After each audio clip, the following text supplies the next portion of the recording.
Hello everyone, नमस्कार। PDF on Telegram and link in comment. आज का द हिंदू काफ़ी इंपॉर्टेंट रहने वाला है। स्टार्ट होता है गवर्नमेंट के फाइनेंशियल ईयर 26 के जीडीपी प्रोजेक्शन से, एंड देन सुप्रीम कोर्ट का की observation related to Justice Verma case. इस न्यूज़ के थ्रू समझेंगे डिटेल में कि जजेस का इम्पीचमेंट प्रोसेस क्या होता है, टोटल प्रोसेस को समझेंगे। नेक्स्ट फिर केरला का जो न्यू लैंग्वेज बिल है कंट्रोवर्सी में रहने वाला है कुछ दिन तक, इसको समझेंगे क्यों कंट्रोवर्सी है और कर्नाटका प्रोटेस्ट क्यों कर रहा है, एंड आर्टिकल 350A के अगेंस्ट क्यों है, एंड आर्टिकल 350। फिर इसरो का जो अर्थ ऑब्जर्वेशन सैटेलाइट लॉन्च होने वाला है। नेक्स्ट नेटग्रिड रिसेंटली न्यूज़ में रहा है, और एडिटोरियल में नेटग्रिड है तो काफ़ी इंपॉर्टेंट हो जाता है नेटग्रिड इंटरनल सिक्योरिटी के लिए। और नेटग्रिड क्या है, इसका क्या कंसर्न्स हैं, इसको देखेंगे एंड लिंक करेंगे राइट टू प्राइवेसी से। नेक्स्ट एक काफ़ी इंपॉर्टेंट इमर्जिंग हेल्थ इशू है एंटी माइक्रोबायल रेसिस्टेंस, क्यों और उसके क्या सॉल्यूशन हो सकते हैं। फिर क्लाइमेट का जो प्रोग्रेस है इंडिया का, वो डिटेल में देखेंगे। And next we will see dog पे जो सुप्रीम कोर्ट का ऑब्जर्वेशन है, जजमेंट है, वो कैसे इथिकली, उसका डिलेमा क्या है, इथिकल कंसर्न्स क्या है और क्या सॉल्यूशन होनी चाहिए। फिर Trump actively discussing Greenland Trump क्यों लेना चाहते हैं, उसके सारे reasons, geo strategic, resources, security, trade, क्यों रीजन्स क्या है। फिर ये इंटरनेशनल इथिक्स के अगेंस्ट क्यों है, और लास्ट में क्या private sector wild life protection में इंपॉर्टेंट रोल प्ले कर सकती हैं एलोंग विद द टूरिज्म, क्योंकि उनका प्रॉफिट मोटिव होता है। तो फिर कंसर्निंग हो जाएगा लोकल का जो resource access and biodiversity protection. तो profit motive and biodiversity as well as local justice, ये आ जाता है कॉन्फ्लिक्ट में अपने आप से। तो starting with the first news, supreme court in disagreement with the justice Verma claim on supreme Lok Sabha speaker. इस इशू में जस्टिस वर्मा ने एक अपील दायर किया था सुप्रीम कोर्ट में कि जो 3 मेंबर कमेटी लोकसभा स्पीकर ने बनाया है वो यूनिलेटरल बनाया गया था, ये इलीगल है। तो उसको लेकर सुप्रीम कोर्ट ने ऑब्जर्वेशन दिया है कि नहीं, ये लीगल है, यूनिलेटरल नहीं है। करेंटली ये high court, Allahabad high court के जज हैं। और कहानी इनके क्या है टोटल की, मार्च 2025 में इनके घर पर आग लगा था, और उस आग में अनअकाउंटेड अबाउट 15 करोड़ कैश सामने आया, जला हुआ था।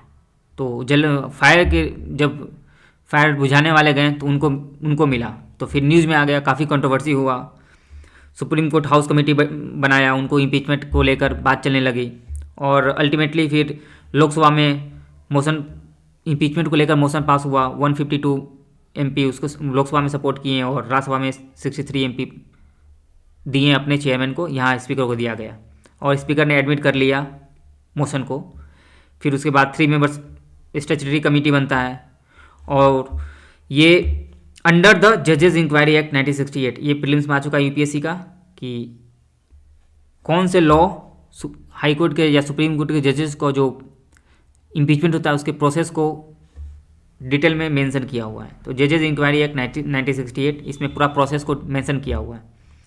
3 मेंबर स्टैट्यूटरी कमेटी बना, वो फिर इनको वर्मा को, Justice Verma is schedule to appear before committee on 24 January, उस कमेटी के पास उनको सबमिट होना है। तो ये इम्पीचमेंट प्रोसेस जो है वो ऑनगोइंग है। तो देखते हैं कि इम्पीचमेंट होता कैसे है।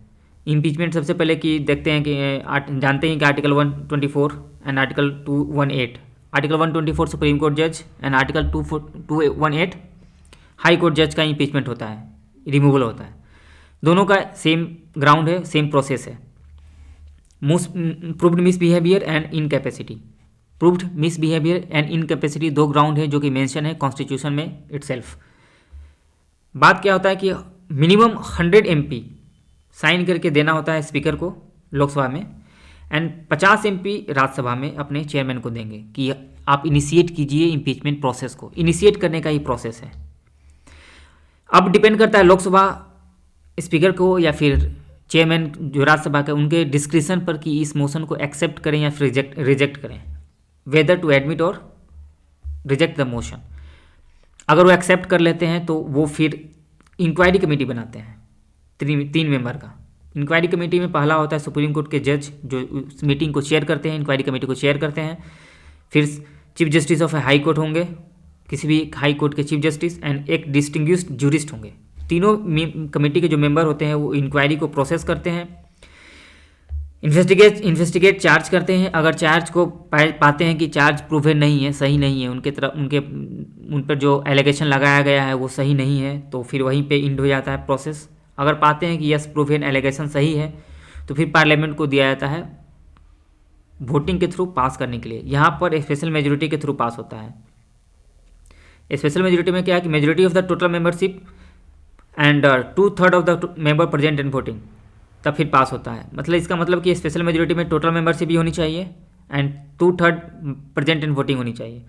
मान लो कि 100 है लोकसभा का स्ट्रेंथ, तो majority of the total membership मतलब 50 प्लस होनी चाहिए। जो वोटिंग हुआ है 50 प्लस से ऊपर होनी चाहिए, 50 से ऊपर होनी चाहिए।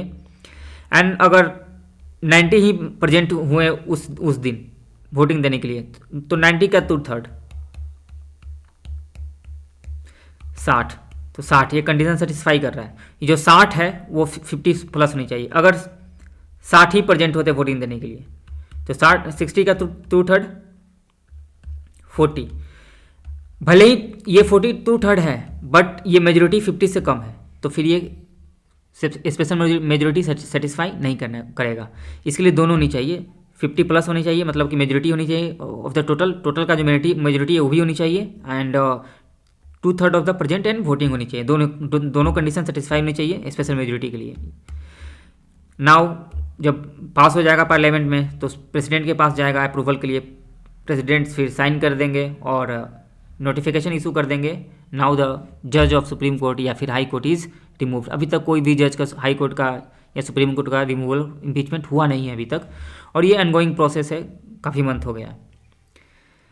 Next, government takes financial year 26 growth at 7.4%। Government ने टारगेट किया है कि इस साल का फाइनेंशियल ईयर 26 का जो ग्रोथ है 7.4% होगा। ये निकाला कौन है, कौन सी इंस्टीट्यूशन इसको पब्लिश किया है? ये है नेशनल स्टैटिस्टिकल ऑफिस NSO, जो कि आता है ministry of statistics and programme implementation, MOSPI। Base year है 2011-12, और जो अपकमिंग है, जो रिफॉर्म नेक्स्ट ईयर से आएगा बेस ईयर, वो 22-23 आएगा। अभी बेस ईयर, लेकिन करंट के लिए बेस ईयर अभी 2011-12 ही है। एंड ये रियल है, ये जो ग्रोथ है ये रियल है।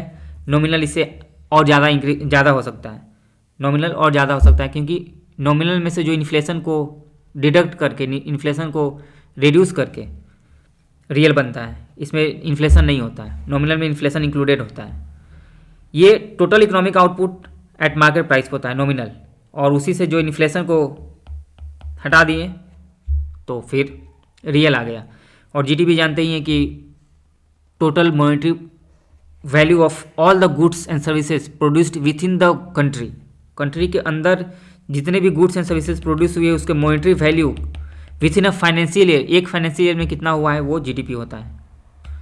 और वही मार्केट प्राइस पे नॉमिनल एंड करेंट प्राइस पे, मतलब बेस ईयर पे, उस पर इन्फ्लेशन हटा दिए उस बेस ईयर के कंपैरिजन में, 2011-12 के कंपैरिजन में, तो वो रियल हो गया। नेक्स्ट की आर्टिकल था फ्रोजन डल लेक। काफ़ी इस बार श्रीनगर में ठंड पड़ रही है, तो एक फ्रेश वाटर लेक है ये Dal lake, Srinagar and Jhelum river. Just prelims के लिए इतना ही काफ़ी है। नेक्स्ट, एक केरला का न्यू लैंग्वेज बिल आया है, और वो कर्नाटका बोल रहा है कि ये अनकॉन्स्टिट्यूशनल है। केरला ने एक मलयालम भाषा बिल 25 पास किया है, मलयालम भाषा बिल 25। इसमें क्या है कि मलयालम भाषा को कंपलसरी फर्स्ट लैंग्वेज के रूप में और सारे स्कूल में देखा जाएगा। सारे स्कूल में कंपलसरी फर्स्ट लैंग्वेज क्या होगा, मलयालम होगा। तो कर्नाटका का कहना है कि दिस इज़ अनकॉन्स्टिट्यूशनल, और स्पेशली जो कासरगोड इलाका है कर्नाटका के बॉर्डर पर, ये केरला में है, जिसको लेकर कंट्रोवर्सी होता रहता है कि कर्नाटका डिमांड है कि ये मेरा इलाका है, हमको पास ऑन कर दिया जाए। तो कासरगोड में लगभग 70% जो पीपल है वो कन्नड़ स्पीकिंग है। तो कहना है कि अब एक कन्नड़ स्पीकिंग को मलयालम सीखना पड़ेगा। तो ये अनकॉन्स्टिट्यूशनल है। और वहाँ के गवर्नर जो विश्वनाथ अर्लेकर है उनको बोल रहा है कर्नाटका कि आप इसको पास नहीं कीजिएगा, रिजेक्ट कर दीजिएगा। सिमिलर टाइप ऑफ बिल आया था 2017 में जिसको प्रेसिडेंट ने रिजेक्ट कर दिया था। ये आर्टिकल कौन से आर्टिकल के अगेंस्ट है? आर्टिकल 350 में बोला गया है कि जितने भी लिंग्विस्टिक माइनॉरिटी ग्रुप हैं उनके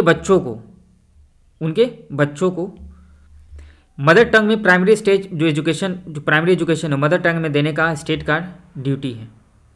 एवरी स्टेट का ड्यूटी है कि लिंग्विस्टिक माइनॉरिटी ग्रुप के बच्चों को प्राइमरी एजुकेशन मदर टंग में दिया जाए। आर्टिकल 350A काफ़ी इंपॉर्टेंट है। प्राइमरी एजुकेशन नहीं, ना तो हायर की बात नहीं है, बस प्राइमरी एजुकेशन की बात कर रहा है। एंड अगर मलयालम बन जाता है तो फिर वो उनके कॉन्स्टिट्यूशनल राइट के अगेंस्ट हो जाएगा and direct conflict with the 350A। वहीं पे स्टेट का आर्गूमेंट क्या है कि एजुकेशन और जो लैंग्वेज है वो स्टेट का सब्जेक्ट है और हम कल्चरल आइडेंटिटी को प्रिजर्व कर रहे हैं। तो again this is dilemma against the cultural identity and constitutional right of the linguistic minority group. Now article 350 में एक है कि इसमें कोई भी पीपल अपने ग्रीवांसेस को अपने किसी भी लैंग्वेज में स्टेट को सबमिट कर सकता है। एंड आर्टिकल 350B में है special officer for linguistic minority का इस्टेब्लिशमेंट का प्रोविज़न है। बस इतना ही, इसको ध्यान रखना है, ज़्यादा डिटेल में नहीं। Article 350A, article 350 and article 350B। और ये जो एक्ट बिल है क्यों कंट्रोवर्सी में है? Against the constitutional right, justice उनका अपना एंड कल्चरल आइडेंटिटी को प्रिजर्व जो केरला गवर्नमेंट का आर्गूमेंट है। इसरो एक अर्थ ऑब्जर्वेशन सैटेलाइट लॉन्च करने वाला है जिसका नाम है UASN-1 rocket PSLV-C62 and earth imaging satellite होगा।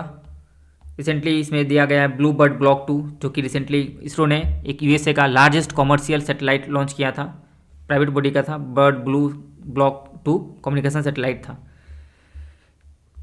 रिकैप करते हैं कि सैटेलाइट का एक इंपॉर्टेंस क्या होता है एग्रीकल्चर में, क्रॉप हेल्थ का एसेस करना कि क्रॉप का हेल्थ क्या है।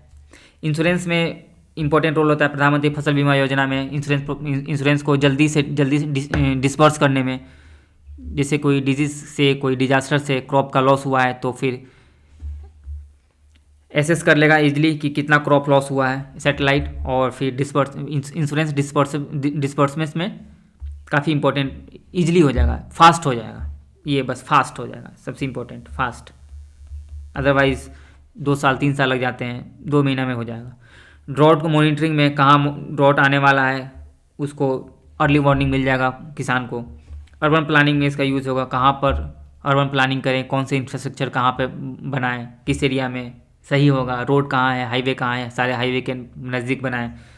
एंड डिजास्टर मैनेजमेंट में अर्ली साइक्लोन का प्रेडिक्शन दे देगा जिससे कि प्रिपेयर्डनेस आसान हो जाएगा, ह्यूमन लॉस कम होगा, फ्लड का अर्ली वार्निंग मिल जाएगा, लैंडस्लाइड का, फॉरेस्ट फायर का स्टेटस क्या है उसके बारे में। And border surveillance and maritime domain awareness. Maritime domain awareness मतलब कोस्टल बॉर्डर में क्या चल रहा है, कितने शिप्स हैं, कौन किधर जा रहा है, ये सब सैटेलाइट से आप देख सकते हैं। Next, NATGRID search engine of the digital authoritarianism. इनका कहना है कि नेटग्रिड ऐसा ना हो कि डिजिटल ऑथोरिटेरियनिज्म हो जाए, मतलब गवर्नमेंट मास सर्विलेंस करने लग जाए नेटग्रिड के थ्रू। ये इंटरनल सिक्योरिटी के लिए काफ़ी इंपॉर्टेंट है। GS3 internal security. बात है कि नेटग्रिड रिसेंटली काफ़ी दिनों से न्यूज़ में है। जब भी क्वेश्चन आए cyber security, terrorism, drugs trafficking, तो उसमें नेटग्रिड का काफ़ी इंपॉर्टेंट रोल प्ले होने वाला है। कैसे? एक प्लेटफॉर्म है जहाँ पर लॉ इन्फोर्समेंट एजेंसीज़ या फिर इन्वेस्टिगेटिव एजेंसीज़ गवर्नमेंट के डेटा को एक्सेस करती हैं। आधार डेटा, पैन डेटा, बैंक से रिलेटेड डेटा, होटल जो भी है, वीज़ा, जो एयरपोर्ट का डेटा है, सारे डेटा को एक जगह उनको एक्सेस मिल जाता है और वो सारे डेटा उनको इन्वेस्टिगेशन में काफ़ी इंपॉर्टेंट रोल प्ले करता है। एक तरह से आप समझ सकते हैं कि नेटग्रिड इस तरीक़ा से है, सारा डेटा इसके पास आ रहा है, एक जगह लिंक है। और रिसेंटली ये भी बोला जा रहा है स्टेट को, होम मिनिस्ट्री द्वारा या फिर सेंट्रल द्वारा, कि आप अपने सारे थाना को, सारा पुलिस स्टेशन को नेटग्रिड से लिंक कर दें तो और ज़्यादा इजीली एक्सेसिबल सारा डेटा, सारा लिंक हो जाएगा, और हो भी रहा है धीरे धीरे। इस आर्टिकल में कहा गया है कि 2008 में मुंबई अटैक हुआ था, 26/11 जो अटैक हुआ था, उसमें इंटेलिजेंस फेल्योर पाया गया और जो इंटेलिजेंस अलर्ट दिया गया था उसका सही से फीडबैक नहीं हो पाया, कोऑर्डिनेशन नहीं हो पाया, उसका सही से एनालाइज नहीं हो पाया। क्यों? क्योंकि डेटा फ्रेगमेंटेड था, स्ट्रक्चर्ड था, स्कैटर्ड था। तो लैक ऑफ कोऑर्डिनेशन हुआ, फ्रेगमेंटेड डेटा था, तो हुआ कि चलो एक नेट ग्रिड का उसी समय से बीज बोया गया कि नेट ग्रिड ऐसा प्लेटफॉर्म क्रिएट करें जहाँ पर सारा डेटा एक जगह आ जाए और इन एजेंसीज़ को ईजिली इन्वेस्टिगेशन में हेल्प मिले। तो नेट ग्रिड आया जिसको जहाँ पर 11 स्पेसिफाइड एजेंसीज, जितने भी एजेंसीज हैं गवर्नमेंट ऑफ इंडिया के, उसको उनको अक्रॉस 21 कैटेगरीज के सारे डेटा उनको एक्सेस मिलता है। ठीक है, तो एक सर्विलेंस हो सकता है इसका पहला कंसर्न, इनका पहला कंसर्न है कि सर्विलेंस में इसका यूज हो सकता है किसी के ऊपर। लॉ एंड ऑर्डर जो है स्टेट सब्जेक्ट है तो फेडरलिज्म इशू आ जाएगा। एंड नेक्स्ट की रिसेंटली न्यूज़ में था कि इंटेल जो ग्रिड है, नेट ग्रिड है, जो एनपीआर से लिंक हो चुका है। एनपीआर नेशनल पॉपुलेशन रजिस्टर में 119 करोड़ का रेसिडेंट का डेटा है, वो लिंक हो चुका है नेट ग्रिड से। तो ये लिंक होना काफ़ी कंसर्निंग है, मास सर्वेलेंस में कन्वर्ट हो सकता है ये चीज़ें, तो मास सर्वेलेंस इसको डाल देंगे। एंड सबसे इंपॉर्टेंट पॉइंट जो यहाँ से निकाल रहे हैं हम कि स्पेक्टर ऑफ बायस, एल्गोरिथम बायस होता है। जैसा आप उसको इन्फॉर्मेशन फीड करते हैं, जैसा उनको बताया जाता है, ट्रेनिंग दिया जाता है एल्गोरिथम को, वैसा ही वो आउटपुट देते हैं। तो इंडिया में पुलिसिंग ऑलरेडी जो है वो बायस्ड है as in against caste, religion, geography, तो बायस्ड आउटपुट मिलेगा। तो बायस्ड आउटपुट मिलेगा तो बायस एनालिसिस निकलेगा, एनालिसिस बायस निकलेगा। That is the dangers against the particular caste, religion and the tyranny of the mass surveillance है ही इंपॉर्टेंट। कंक्लूजन इसको यही डाल सकते हैं कि राइट टू प्राइवेसी जो आर्टिकल 21 है वो राइट टू प्राइवेसी के अगेंस्ट है। एंड पुत्तास्वामी जजमेंट जो 2017 का है उसमें बोला गया था कि कोई भी एक्शन, लॉज, रूल्स, रेगुलेशन या कोई भी गवर्नमेंट का एक्शन, एग्जीक्यूटिव या जुडिशियरी या फिर एग्जीक्यूटिव या लेजिस्लेचर अगर राइट टू प्राइवेसी को वायलेट कर रहा है तो 3 कंडीशन सेटिस्फाई करनी चाहिए: legality, necessity and proportionality. Legal है कि नहीं है, उसका नेसेसिटी है कि नहीं है, और उसी प्रोपोर्शन में है। ऐसा ना हो कि जो चाहिए, जितना चाहिए उससे ज़्यादा तो नहीं है। तो इस तीनों कंडीशन को सेटिस्फाई कर रहा है कि नहीं कर रहा है। लास्ट में बैलेंस लिखेंगे कि ठीक है, नेशनल सिक्योरिटी भी हो और राइट टू प्राइवेसी भी हो, मास सर्विलेंस भी ना हो, तो दोनों सेटिस्फाई, बैलेंस होनी चाहिए। Election commission mandated to ensure no election is disenfranchised. कल के आर्टिकल में था जो इलेक्शन कमीशन ने बोला था कि मेरा अपना कॉन्स्टिट्यूशनल राइट है, कॉन्स्टिट्यूशनल ड्यूटी है कि जो इलेक्ट्रल बैलेट है उसको प्योरिटी रखें, उसको साफ़ सुथरा रखें, उसको क्लियर रखें और कोई भी फॉरेनर उसमें नाम ना ऐड कर पाए। तो वहीं पे इस आर्टिकल में बोला गया है कि आपका ये भी राइट होनी चाहिए कि कोई भी डिसइनफ्रेंचाइज्ड ना हो, मतलब कोई भी वोट से वंचित ना हो, वोट के अधिकार से वंचित ना हो। Right to vote is a legal right, इतना ध्यान रखना है। अगेन एक काफ़ी इंपॉर्टेंट इमर्जिंग हेल्थ इशू है antimicrobial resistance. Antimicrobial resistance क्या है? This is a emerging health concern जिसमें ability of the microorganisms like bacteria, fungi, parasites, जो इसकी एबिलिटी है वो रेसिस्ट करना शुरू कर देते हैं या फिर ओवरकम कर देते हैं जो उनके अगेंस्ट जो दवा होता है, जो ड्रग्स होते हैं, उसे रेसिस्ट करके आगे बढ़ जाते हैं, रेसिस्ट कर लेते हैं और उनका इफेक्ट नहीं पड़ता है उन पर उस दवा का। The ability of the microorganism to resist the effect of antimicrobial drugs like antibiotics, antifungal, antiparasites, अपने आप को इवॉल्व कर लेते हैं उस ड्रग्स के थ्रू और फिर ड्रग्स का उन पे इम्पैक्ट नहीं पड़ता है, फिर डिजीज़ सही से होता नहीं है, वो जो जैसे टीबी हो गया। एंड क्यों ये इसका रीज़न है क्यों ये एंटी माइक्रोबायल रेसिस्टेंस हो रहा है? तो thoughtless and indiscriminate use of antibiotics. कुछ भी हो गया तुरंत जाके एंटीबायोटिक ले लिए बिना प्रॉपर एडवाइस ऑफ डॉक्टर। तो मेडिकल की दुकान पे मिलता है, एंटीबायोटिक मिलता है, आप जाके खरीद लिए। तो thoughtless use, indiscriminate use of antibiotics, उससे क्या है ज़्यादा उनको एक्सपोजर मिलेगा। अगर बैक्टीरिया को, वायरस को एंटीबायोटिक से तो ज़्यादा एक्सपोजर मिलेगा तो ज़्यादा अपने आप को इवॉल्व करेंगे और ज़्यादा रेसिस्टेंस जल्दी से जल्दी रेसिस्टेंस उसके अगेंस्ट डेवलप कर लेंगे। एंड सेकेंड की excessive use of live stock and poultry farming में ग्रोथ हार्मोन्स के ग्रोथ के लिए, डिजीज़ के लिए, काफ़ी दूध के लिए एंटीबायोटिक का यूज़ होता है, तो वहाँ भी है। फिर पोल्यूशन, जो हॉस्पिटल का जो वेस्ट मैनेजमेंट है सही नहीं हो पाता है, तो जो दवा एक्सपायर्ड दवा को जो बेच दिया कचरा में, तो फिर इंटरेक्ट करता है बैक्टीरिया से, वायरस से, उसके बाद फिर वो अपने आप को फिर धीरे धीरे उस एक्सपोजर से अपने आप को डेवलप कर लेते हैं, रेसिस्टेंस उस ड्रग्स से अपने आप को। फिर सोल्यूशन क्या है, WHO ने बोला है कि अवेयरनेस इंक्रीज करो, कि आप इंडिस्क्रिमिनेट यूज़ ना करो एंटीबायोटिक का, बहुत ज़्यादा यूज़ ना करें एंटीबायोटिक का। Strengthening surveillance and research, surveillance उस किया जाना चाहिए, रिसर्च करनी चाहिए। एंड ऑप्टिमाइज़ करो एंटीबायोटिक यूज़ को। ऑप्टिमाइज मतलब कि एक बैलेंस्ड वे में यूज करो एंटी माइक्रोबायल का। And ensure sustainable investment in new medicine, and research and development करो न्यू मेडिसिन में, वैक्सीन में, क्योंकि एंटी माइक्रोबायल रेसिस्टेंस तो होने वाली है। अब कितना जल्दी होगा ये डिपेंड करता है। तो आप फिर रिसर्च एंड डेवलपमेंट करो न्यू डिजीज़ के लिए, नया बैक्टीरियाज के अगेंस्ट।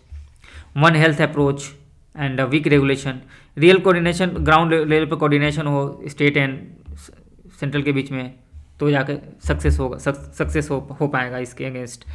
नेक्स्ट कि इंडिया का प्रोग्रेस, क्लाइमेट टारगेट में क्या प्रोग्रेस चल रहा है रिसेंटली इंडिया का। ये बस कुछ पॉइंट है जहाँ देखते हैं कि पेरिस समिट में इंडिया ने बोला था, अपने जो प्लेजेस लिए थे कि इमिशन जो इंटेंसिटी है, इंटेंसिटी ऑफ इमिशन 33 to 35 कर देंगे 2030 तक, बेस ईयर 25 के कंपैरिजन में हम इमिशन इंटेंसिटी को रिड्यूस कर देंगे। फॉसिल फ्यूल जो पावर कैपेसिटी है 40% कर देंगे, 175 गीगावाट रिन्यूएबल एनर्जी लेके आ जाएंगे, and 2.5 to 3 billion ton carbon dioxide को सिक्वेस्ट्रेशन कर देंगे फॉरेस्ट के थ्रू। ये प्लेसेस थे कुछ। एक फैक्ट है कि world third largest absolute emitter है इंडिया। ऑब्सोल्यूट मतलब कि टोटल, पर कैपिटा नहीं, पर कैपिटा तो बहुत कम है इंडिया का per capita emission, but absolute में थर्ड लार्जेस्ट है। एंड 2005 के कंपेरिजन में जो इमिशन इंटेंसिटी था वो अप्रोक्सीमेटली 36% हो चुका है 2020 में, तो वो टारगेट पूरा कर चुका है। एंड रैपिड एक्सपेंशन हो रहा है फॉसिल पावर का, नॉन फॉसिल कैपेसिटी भी इंक्रीज हो चुका है अबाउट 50%, नॉन फॉसिल हो चुका है, जो कि 2025 में 51% आ चुका है फॉरेस्ट। एंड 2.5 जो बिलियन टन जो CO2 सिक्वेस्ट्रेशन करने का जो टारगेट था वो भी लगभग पूरा हो चुका है, बस हल्का सा बचा हुआ है, 0.2 बिलियन टन बचा हुआ है, वो पूरा हो चुका है। एंड लास्ट में कंक्लूजन दिया गया है कि ठीक है, हम मीनिंगफुली प्रोग्रेस अचीव किए हैं, बट अभी भी बहुत कुछ बाकी है। क्यों? क्योंकि अभी भी हमारा जो एनर्जी है वो coal is still centre for the power energy security. अभी भी कोल, फॉरेस्ट जो है उसका जो डिफिनेशन है वो सही नहीं है। फॉरेस्ट जो 40% ऊपर वाला जो फॉरेस्ट कवर है वो रिड्यूस हो रहा है। And forest cover includes any forest land. जो डेफिनेशन है गवर्नमेंट ऑफ इंडिया का फॉरेस्ट कवर में, वो कोई भी लैंड को इंक्लूड किया है जिसमें 100% कैनोपी से ऊपर है। तो डाइवर्जेंस यहाँ आ जाता है, स्टैटिस्टिकल डाइवर्जेंस। सोल्यूशन में बैटरी स्टोरेज इंक्रीज करें, नॉन इमिशन व्हीकल्स को प्रमोट करें, एंड न्यूक्लियर एनर्जी जो रिसेंटली गवर्नमेंट ऑफ इंडिया ने टारगेट भी रखा है कि 2047 तक 100 गीगावाट न्यूक्लियर एनर्जी, जिसके लिए शांति बिल आया था, प्राइवेट पार्टिसिपेशन होगा और स्ट्रेंथन मिलेगा न्यूक्लियर एनर्जी को। डॉग्स को लेकर जो सुप्रीम कोर्ट का एक ऑब्जर्वेशन है कि presence of stay dogs on the premises of the public institution pose a danger pose करता है, उसको हटाया जाए या जो भी है। तो उसको लेकर क्या है, balancing human safety versus compassionate treatment of animals.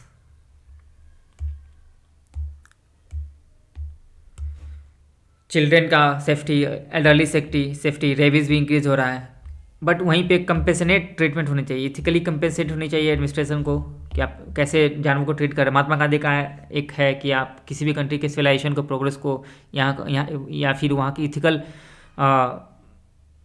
Dictionary को आप जान सकते हैं कि वहाँ का जानवर, वहाँ के जानवर को कैसे ट्रीटमेंट दिया जा रहा है, कैसा ट्रीटमेंट दिया जा रहा है। ये महात्मा गांधी का जो कोटेशन था। तो कंपेशनेट ट्रीटमेंट होनी चाहिए एडमिनिस्ट्रेशन में। क्रुएलिटी टू एनिमल एक्ट 1960 में भी है। जो ये स्ट्रे डॉग्स का हर जगह जो मेनेंस बढ़ चुका है वो ड्यू टू ह्यूमन नेग्लिजेंस है एंड पुअर वेस्ट मैनेजमेंट। हर जगह कचरा फेंक देते हो, जहाँ कचरा खाने की मिलेगा वहाँ तो डॉग्स रहेंगे ही। सॉल्यूशन में स्टेरिलाइजेशन करो, वैक्सीनेशन करो, सॉलिड वेस्ट मैनेजमेंट करो, और स्कूल या फिर प्रॉपर इंस्टीट्यूशन के अगेंस्ट नियर उनको फीडिंग नहीं करना चाहिए, ब्लैंकेट रिमूवल ना हो बस। And Trump actively discussing purchase of Greenland. Recently Venezuela में जो क्राइसिस हुआ वो तो सबने देखा कि कैसे कैसे इंटरनेशनल रूल ऑफ लॉ के अगेंस्ट है, सॉवरेनिटी के अगेंस्ट कैसे हुआ। And might is right. Now he is actively discussing the purchase of and pressurising Denmark to sell Greenland. अगर आप सेल नहीं करोगे तो हम डिप्लोमेसी कर रहे हैं, डिप्लोमेसी हम पहले देते हैं जगह, अगर आप नहीं करोगे तो मिलिट्री ऑप्शन भी हम कर सकते हैं। ये प्रेशर दिया जा रहा है और ये आर्गूमेंट दिया जा रहा है जिससे कि वेनेजुला में दिया जा रहा है कि ड्रग ट्रैफिकिंग के फाइट करने के लिए हमने प्रेसिडेंट को उठाया है यहाँ पे कि deter the Chinese and Russian aggression Arctic region में, उनके एग्रेशन को रोकने के लिए मेरे नेशनल सिक्योरिटी के लिए ग्रीनलैंड काफ़ी इंपॉर्टेंट है, इसलिए हमको बेच दो। इंटरनेशनल एथिक्स के against rule based international order, brute national interest नहीं होनी चाहिए। रीजन्स क्या है ग्रीनलैंड को पहले देखते हैं, लोकेशन कहाँ है। ग्रीनलैंड यहाँ पे है बीच में, ग्रीनलैंड सी, आर्कटिक सी, Norwegian sea, Norway, Sweden, Finland, यहाँ पे हल्का डेनमार्क है थोड़ा सा छोटा सा।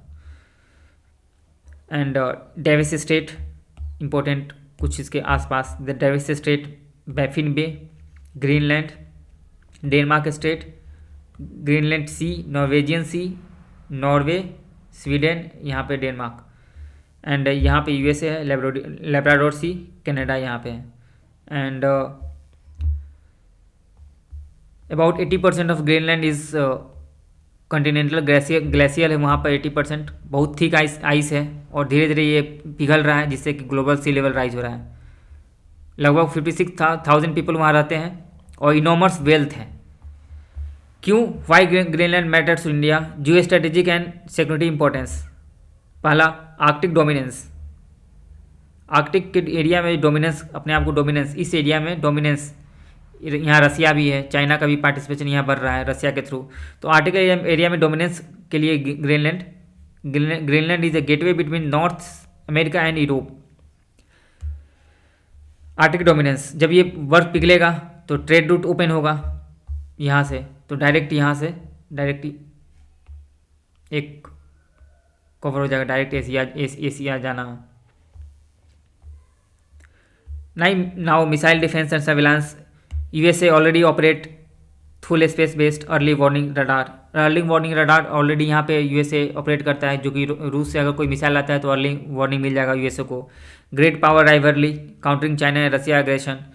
नेक्स्ट की रिसोर्स पोटेंशियल, जो कि सबसे इंपॉर्टेंट है। रिसोर्स पोटेंशियल, क्रिटिकल मिनरल्स का यहाँ पे है काफ़ी ज़्यादा भंडार, रेयर अर्थ, यूरेनियम, जिसका यूज़ होगा ईवीज में, डिफेंस में एंड सेमीकंडक्टर में। हाइड्रोकार्बन्स भी यहाँ पर है। अनटैप्ड नेचुरल गैस रिजर्व हो सकते हैं यहाँ पर, vials, natural gas, petroleum. And the fresh water fisheries, जैसे जैसे पिघल रहा है वैसे वैसे फ्रेश वाटर आ रहा है, और फिशरीज़ का काफ़ी यहाँ पोटेंशियल है इसी पूरा इलाका में फिशरीज़ का, तो काफ़ी फ्रेश वाटर एंड फिशरीज़ के लिए इंपॉर्टेंट रोल प्ले कर सकता है।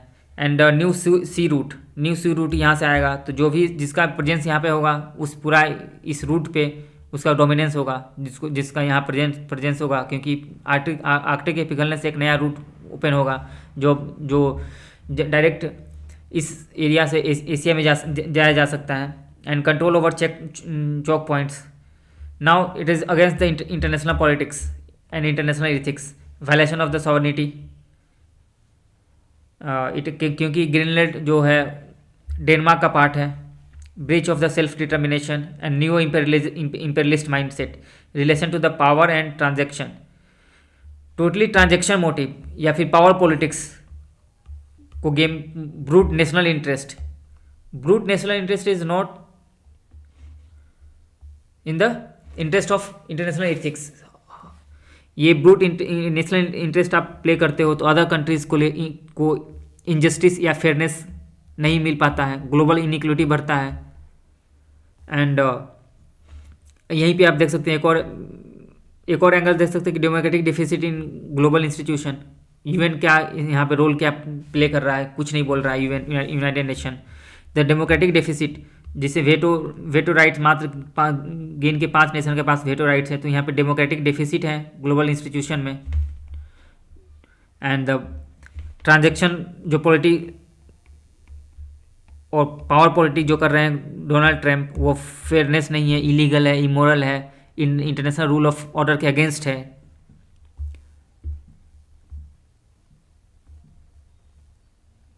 प्रेसिडेंस ये एक रॉन्ग प्रेसिडेंस सेट कर देगा जहाँ माइट इज राइट होगा, प्रेशर पॉलिटिक्स होगा, जहाँ पर कोई भी कंट्री किसी स्मॉलर कंट्री के अगेंस्ट कर सकता है।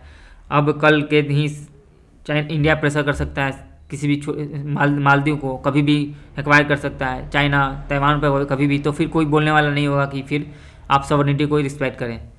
तो ये स्मॉलर कंट्री के लिए काफ़ी इनजस्टिस है इस तरीका का politics, transactional, brute national interest, power politics, pressure politics, coercive diplomacy, this is against the international order. And next article में है कि can private reserve restore wild life. इसमें क्या मोटिव, प्राइवेट प्लेयर को वाइल्ड लाइफ प्रिजर्व कर सकते हैं, उनको टूरिज्म दे दो और साथ साथ में वाइल्ड लाइफ का प्रोटेक्शन होगा। बट ये ऐसा हो नहीं सकता है। ऐसा क्यों? क्योंकि प्रॉफिट मैक्सिमाइजेशन उनका गोल होता है। तो उस प्रॉफिट मैक्सिमाइजेशन में क्या होगा कि जो टूरिज्म है वो अपर हैंड ले लेगा और जो वाइल्ड लाइफ प्रोटेक्शन है वो सबसाइड हो जाएगा। मेन पर्पस उनका होगा कि ज़्यादा से ज़्यादा टूरिज्म को प्रमोट करें। साथ साथ में जो एक्सेस होता है फॉरेस्ट का, लोकल को, जो फॉरेस्ट प्रोड्यूस को एक्सेस करते हैं लोग, वहाँ के लोकल लकड़ी, टिम्बर्स या फिर जो भी फॉरेस्ट हनी, जो भी फॉरेस्ट प्रोड्यूस, वो उनका एक्सेस रिस्ट्रिक्ट हो जाएगा। तो this is against the right of the locals and the traditional forest developers and against the forest right act. And visitor संख्या बढ़ जाएगा क्योंकि कोई रेगुलेशन नहीं होगा ना, उनका मेन प्रॉफिट होगा प्रॉफिट मैक्सिमाइजेशन। रिसेंटली गोवा में लास्ट ईयर एक पुल टूटा था, तो सबसे पुराना पुल था, लेकिन उस पर इतना ज़्यादा लोग बैठे हुए हैं तो उसके लिमिट से ऊपर था। तो ये प्राइवेट सेक्टर तो चाहेगा जितना ज़्यादा लिमिट हो, जितना ज़्यादा अर्न कर सके, तो इसके लिए वो कोई रेगुलेशन को फॉलो नहीं करते हैं। तो nature as a public trust and not a private property, justice and equality.